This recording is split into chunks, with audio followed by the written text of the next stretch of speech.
Hello tout le monde, j'espère que vous allez bien, moi ça va très bien. Aujourd'hui on s'intéresse aux Reds de Liverpool.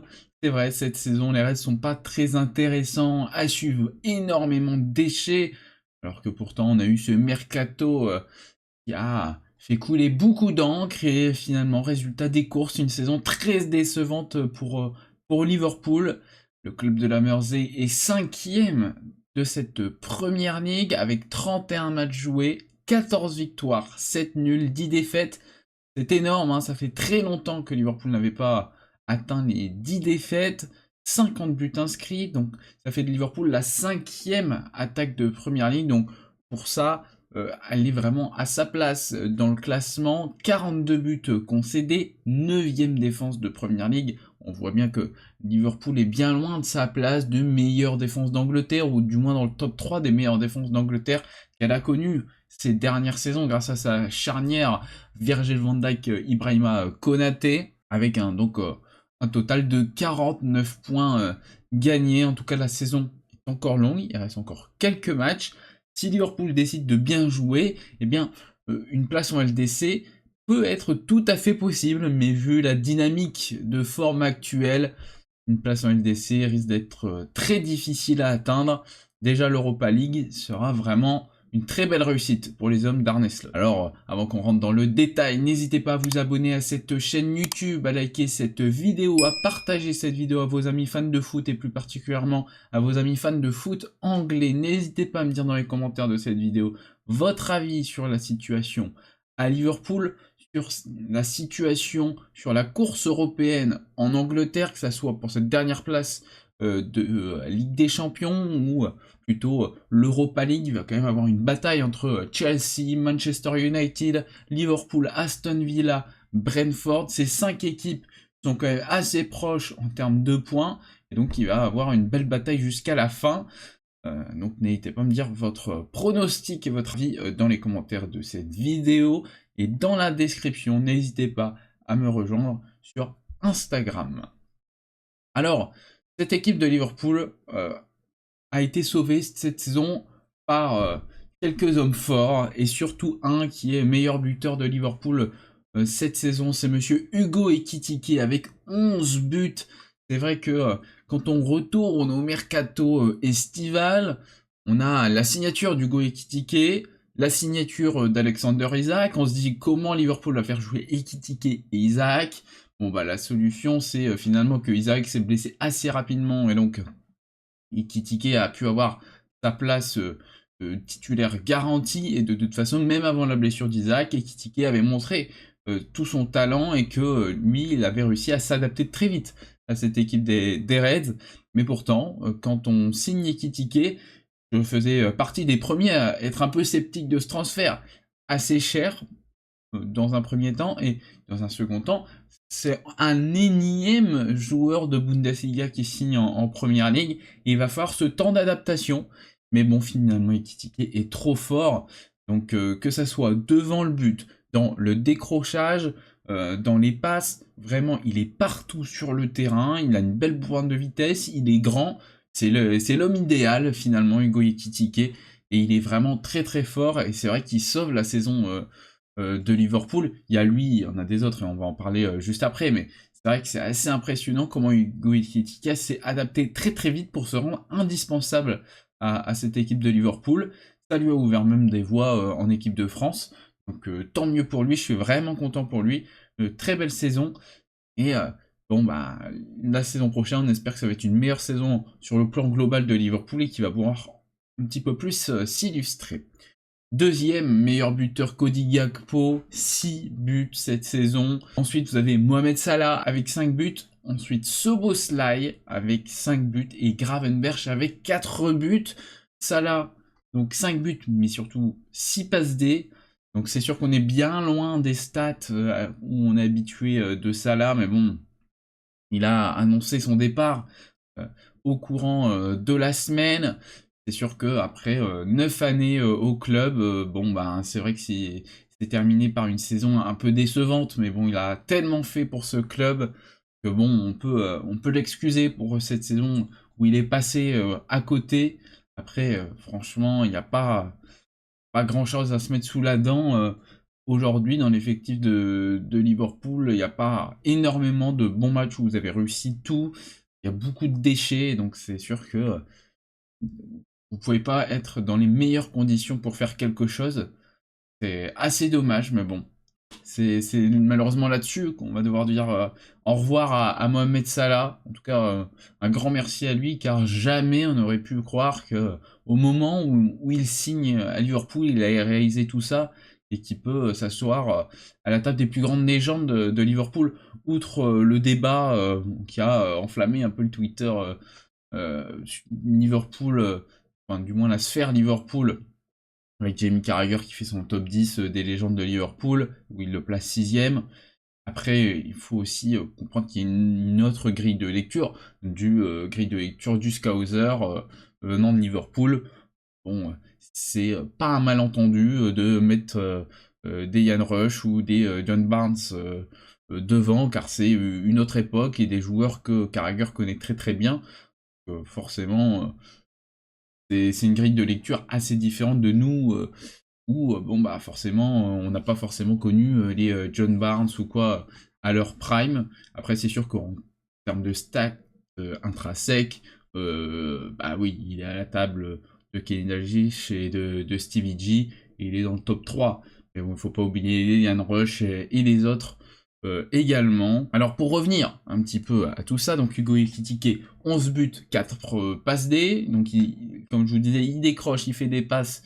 Franchement, Hugo Ekitike est vraiment très complet. Cody Gakpo, 3 passes décisives. Cody Gakpo, moi je le trouve quand même vachement décevant cette saison. Là où l'année dernière, bon, il y avait Luis Diaz, donc on avait un changement, on n'avait pas toujours Cody Gakpo. Là, on a toujours Cody Gakpo, et franchement, c'est toujours les mêmes frappes, c'est toujours le même type d'appel, c'est vachement fatigant. Franchement, on en a marre de Cody Gakpo, enfin du moins j'en ai marre de Cody Gakpo. Mettez plus de jeunes, mais on y reviendra un petit peu plus tard. Ensuite, Szoboszlai, quel homme, hein, déjà il faut le dire. Il s'est transformé cette saison, il était déjà très bon avant, mais là il a passé un cap. Il porte cette équipe de Liverpool avec Hugo Ekitike. À mon humble avis, c'est vraiment les deux joueurs qui portent les Reds cette année. Clairement, trop fort ce Szoboszlai. Il peut jouer partout sur le terrain. En termes de coups francs, il est exceptionnel. Hein, donc, il a égalisé Suarez sur le nombre de coups francs sur une saison. Et il est à un coup franc d'être égalité avec celui qui a marqué le plus de coups francs sur une saison de Première Ligue. Vraiment trop fort Szoboszlai. Il défend, il attaque, super passe, super frappe. Bref, le joueur parfait. Mais c'est le joueur parfait qui peut potentiellement partir cet été. Car franchement, je suis le Real de Madrid, je mets ma valise de billets sur lui, quoi. Donc à voir lui ce qu'il va faire cet été. J'espère qu'on va réussir à le garder, mais c'est vrai que ça va être compliqué, hein, vu les performances qu'il nous montre. Vraiment, ça va être très difficile de le garder. Donc vraiment, Szoboszlai et Ekitike, pour moi, c'est les deux meilleurs joueurs de Liverpool cette saison. Je mettrai Alisson en 3. Alisson, merci pour les travaux, hein, il nous fait encore une très belle saison. C'est vrai que j'avais peur avec le recrutement de Mamardashvili, de me dire bah, où va se placer Alisson dans la hiérarchie, parce que est-ce que le Géorgien est venu là pour faire de la figuration? Bon bah finalement, Alisson est indéboulonnable, il est vraiment trop fort, ça reste le gardien numéro 1 de Liverpool. Et clairement, j'espère qu'on va continuer pour un petit moment avec Alisson, parce que franchement, il est super fort. Il est trop fort, Alisson. Dommage qu'il a ces petites blessures assez récurrentes. Hein, il a toujours au moins 1 ou 2 mois dans l'année où vous jouez sans Alisson, quoi.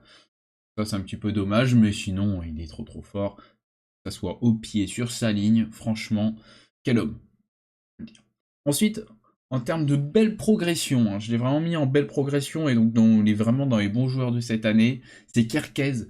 Car si vous retournez sur les vidéos que je faisais en début de saison, je critiquais pas mal Kerkez, que je le trouvais vraiment très différent du Kerkez de Bournemouth, qui était très fort à Bournemouth, mais à Liverpool, je le trouvais timide, ou trop agressif, ou du moins sur les reprises défensives catastrophiques. Mais je trouve qu'il a réussi à step up dans l'année, à s'habituer à Liverpool, et franchement, je trouve que c'est un joueur qui a vraiment réussi à faire de belles choses finalement cette saison.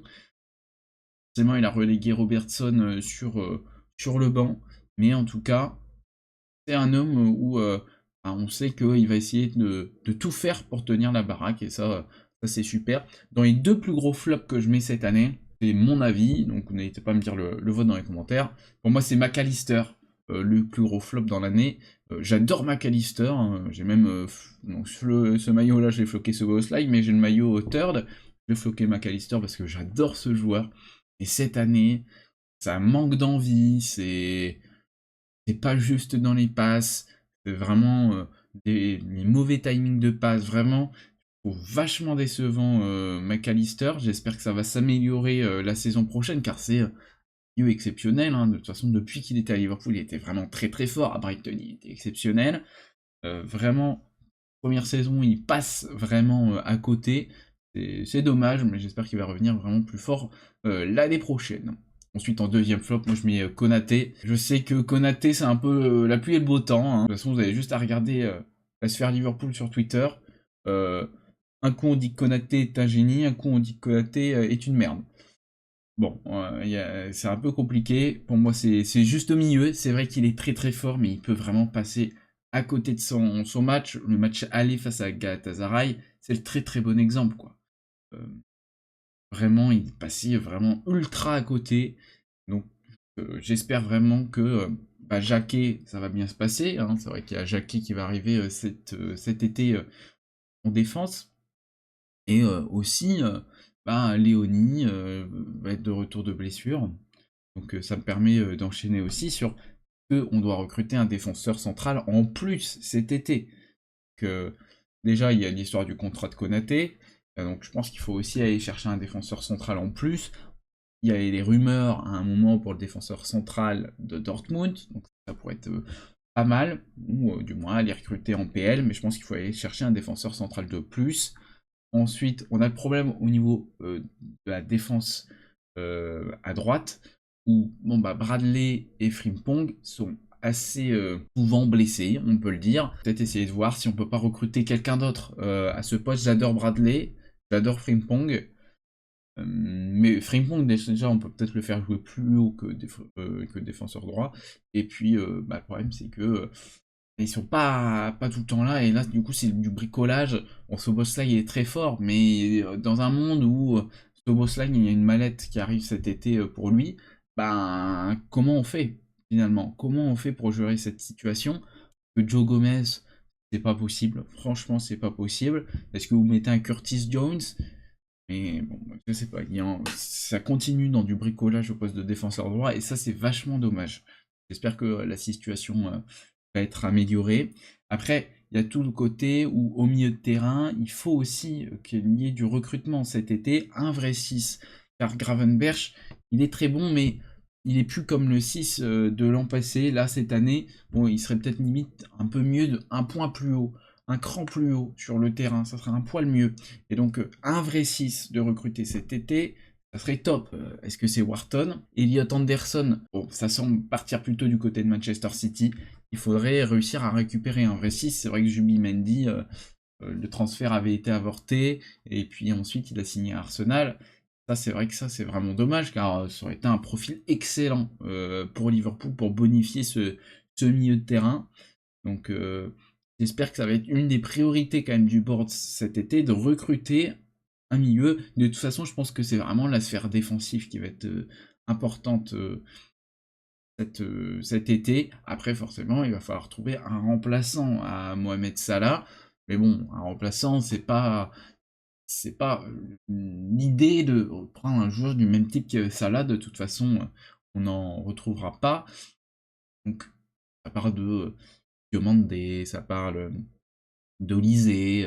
Ah, ça va coûter trop cher. Après, il y a des options un peu plus simples. Du genre de Bowen, voilà, ce genre de profil-là, un petit peu plus simple, qui pourrait pouvoir permettre de faire le travail, car forcément, ça va laisser un grand vide quand même sans Mohamed Salah. Et le souci, c'est que si Liverpool, lors de ces 2 dernières années, aurait fait jouer un Chiesa, bon, on peut se dire, bon, bah, un Chiesa, voilà, un Chiesa qui est en forme ou quoi, on pourrait le faire jouer titu, ou vraiment proche d'être titu régulier. Le truc c'est que Liverpool, ou du moins Slot, n'a pas fait jouer Chiesa. De l'autre côté, s'il y a un départ de Gakpo, imaginons, il faut recruter un autre ailier, ok, mais de toute façon, il y aura la concurrence à Ngumoa. De toute façon, certes, cette année, Slot n'a pas fait énormément jouer Ngumoa, mais de toute façon, Slot, en général, n'a pas beaucoup fait jouer les jeunes. En fin de compte, Nyoni, Ngumoa jouent assez peu. Depuis que Slot est arrivé, il y a très peu de jeunes qui a éclos. Quand on repense à la finale de Carabao Cup, la dernière de Jürgen Klopp, où c'est les jeunes de Liverpool qui a remporté cette finale, finalement, dans cette équipe-là, la plupart des gens sont partis. Il reste que quelques éléments, ou bien les autres se sont blessés. Donc, finalement, vous vous retrouvez avec... ça fait 2 ans, voire 3 ans, que finalement, il n'y a pas eu de vrai renouvellement à certains postes. Certes, Bradley est sorti, et c'est un petit peu plus développé sous Slot, mais bon, il était déjà très bon lors de la dernière saison de Jürgen Klopp, et il s'est encore développé l'année dernière, et encore un petit peu cette saison, avant de se blesser. Donc, comme il n'y avait pas eu d'énormément de développement des jeunes, vous pouvez pas dire, on va mettre un jeune titulaire pour remplacer un Salah, ou par exemple remplacer un Robertson, car il y a quid aussi de Robertson qui va partir cet été, très sûrement, hein, j'imagine, hein, franchement il est en fin de contrat, le board va vouloir re-signer Robertson à son âge. J'adore Robertson, mais bon, c'est vrai que c'est moins bon, hein, sur le terrain, mais bon, ça permet d'avoir un très bon vice-capitaine, un gars qui gueule sur le terrain, et ça fait toujours plaisir d'avoir ça, hein. C'est un Écossais, quoi. Mais si vous allez mettre à ce poste-là, parce que les Chambers, Chambers, il est en prêt du côté de la Ligue 1 ou de la Champ, donc ça va être encore limite. J'aime bien Owen Beck, mais ça va pas être, je pense pas que ça va être possible en première ligue en tant que remplaçant. Ça parle d'Anthony Robinson là depuis quelques jours. Bon, le souci c'est qu'Anthony Robinson, s'il va vouloir venir pour cirer le banc, je suis pas sûr. Donc à voir ce qui va se passer à ce niveau-là. Ensuite, en attaque, du coup, si vous recrutez quelqu'un pour remplacer Salah à droite, il vous faut forcément quelqu'un à gauche aussi pour pouvoir donner un turnover, soit à Gakpo, soit trouver un vrai remplaçant à Gakpo si Gakpo est amené à partir au Bayern de Munich. Ensuite, au niveau des départs, donc on a parlé de Gakpo, est-ce que McAllister, est-ce que Szoboszlai vont partir? Ça c'est une autre question. Après, il faut aussi alimenter le banc. Car on peut voir que cette année, et même l'année dernière, Slot joue toujours avec une équipe réduite où c'est toujours les mêmes qui jouent. Il faudrait des mecs en sortie de banc qui puissent vous dynamiter un match, comme peut le faire Trossard avec Arsenal. Moi, j'adorerais un Harry Wilson en sortie de banc. Il est gratuit. Au retour à la maison cet été, Harry Wilson sur un banc, ça peut être notre Trossard. Ça pourrait être exceptionnel, franchement. Peut-être que Chiesa va partir aussi cet été. Il y avait des rumeurs sur ça. Donc en vrai, vous recrutez un ailier pour remplacer Salah. Et en sortie de banc, donc Chiesa s'en va. Et en sortie de banc, vous prenez Harry Wilson gratuit. Franchement, je trouverais ça excellent, quoi. Donc... mais priorité, milieu de terrain. Franchement, le milieu de terrain avec un 6, s'il vous plaît, c'est primordial.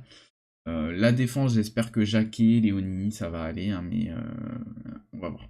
On va voir. Si on revient un petit peu sur le calendrier de ces dernières semaines, quand même Liverpool décevant face à Brighton. Certes, vous avez eu la victoire 4-0 face à Galatasaray, mais vous avez eu avant match nul face à Tottenham, défaite face à Galatasaray. Vous avez une victoire face à Wolverhampton, puis également une défaite face à Wolverhampton.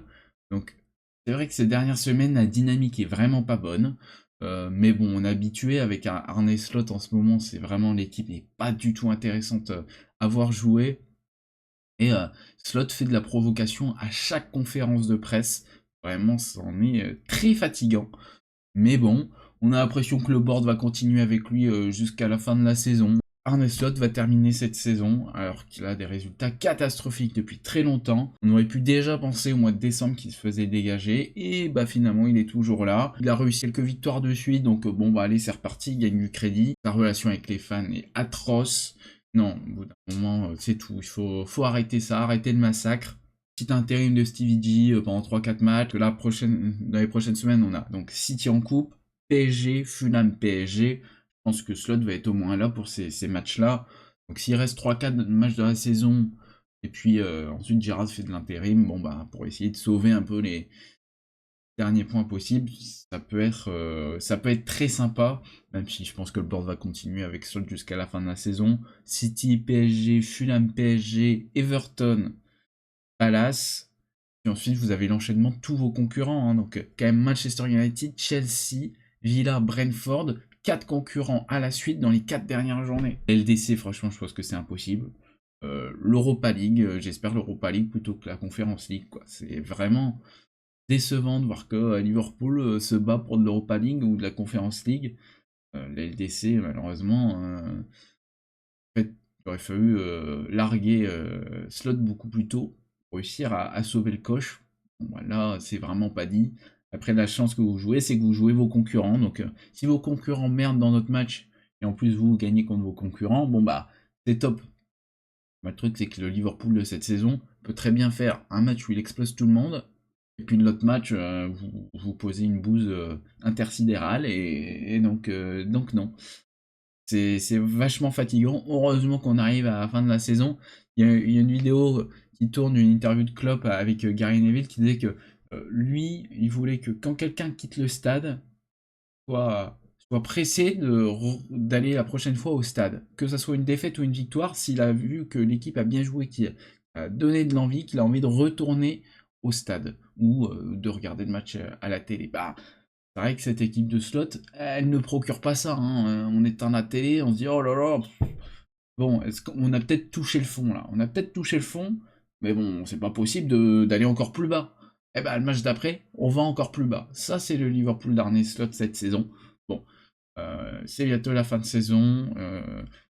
J'espère que Slot va se faire débarquer. Petit intérim de Stevie G, pour moi avoir un petit changement dans les énergies données aux joueurs, aux supporters, et l'énergie que les joueurs mettent sur le terrain, ou bien il va falloir attendre cet été, et j'espère à l'arrivée de Xabi Alonso pour venir nous sauver, mais bon, ça, on va devoir encore attendre un petit peu, j'espère que, en tout cas, ça va se mettre en place, et qu'on va pouvoir retrouver un vrai Liverpool la saison prochaine, et c'est sûr qu'il y a un gros chantier qui arrive cet été, car FSG a annoncé qu'ils n'allaient pas acheter un autre club. C'était leur projet, hein, Fenway Sport Group. Ils avaient dit qu'ils rembauchaient donc Michael Edwards, directeur du foot, pour pouvoir acheter un nouveau club. En fin de compte, ils ont dit, bah on va pas acheter de nouveau club alors qu'on a testé sur plus de 25 clubs, et on va pas acheter de nouveau club.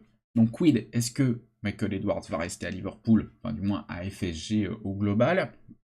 Richard Hughes, il y a des rumeurs qui l'amènent du côté de l'Arabie Saoudite.